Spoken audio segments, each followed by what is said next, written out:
You know, a lot of us have a secret behind our front door, a list of things to fix that just keeps growing, a feeling of being completely overwhelmed.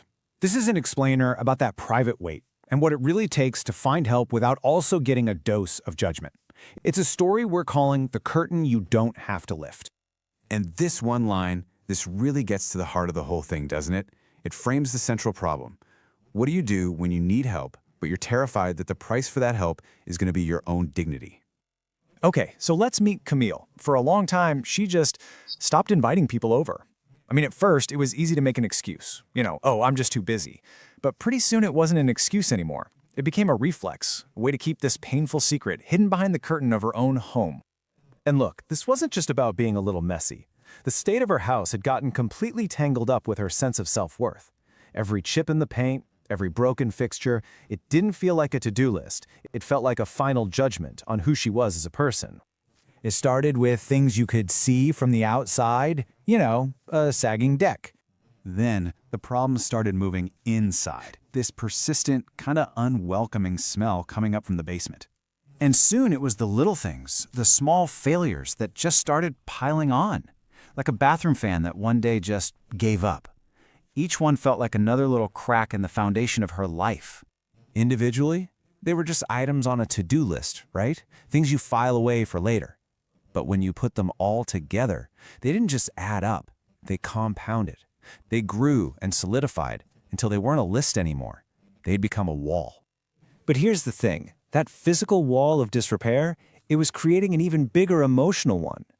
The real barrier for Camille wasn't the wood and plaster. It was this crippling, paralyzing fear of judgment. And this is the core question of her entire struggle. It wasn't really about the money or the effort to fix things. It was about the process of getting help. So what was it about the typical way of selling a home that was so terrifying to her? This was the process she was dreading. I mean, think about it. Not just a parade of strangers marching through, judging her private space, but those tense, awful renegotiations after an inspection. She was afraid of every piece of so-called feedback that was really just thinly veiled criticism, making her feel like she had to audition just to be treated with basic human dignity. And just when it seemed like there was no way out, a different path showed up. This was the turning point, a way forward that didn't require her to put her life on stage for everyone to pick apart. And it came from something so simple, a quiet recommendation. It wasn't some flashy ad. It was a promise, and it was delivered in 4 incredibly powerful words. They don't shame you. That's it. That was the key that finally unlocked the door she had sealed shut for so long. So what made this path so different? Well, it wasn't really about the steps in the process. It was about the language. It all came down to a conversation that was built on respect, not on scrutiny. This was the game changer. On that first call, they didn't tell her to clean up first. They didn't ask her to pretend things were better than they were. They just asked her to tell the truth.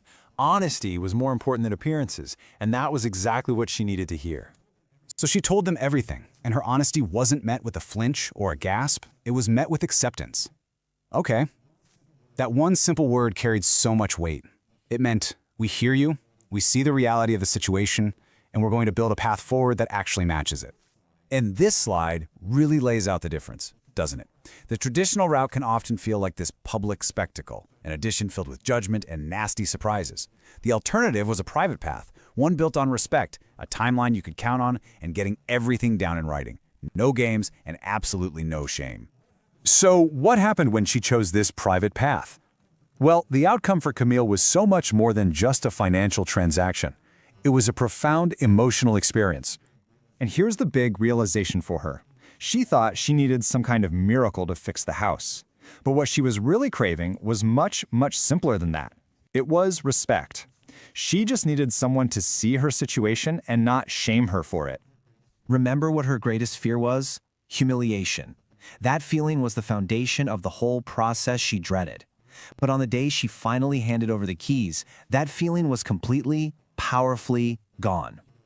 And instead of humiliation, she felt this, released. Not just from a piece of property, but from the shame, the secrecy, and the incredible weight that the house had come to represent. She was finally free. So Camille's story leaves us with a pretty big question. The fear of judgment built a very real wall around her, right? It isolated her and stopped her from getting the help she needed. It really makes you wonder, what is the true cost of judgment in our own lives? And where might we find our own release if we only knew there was a path without shame?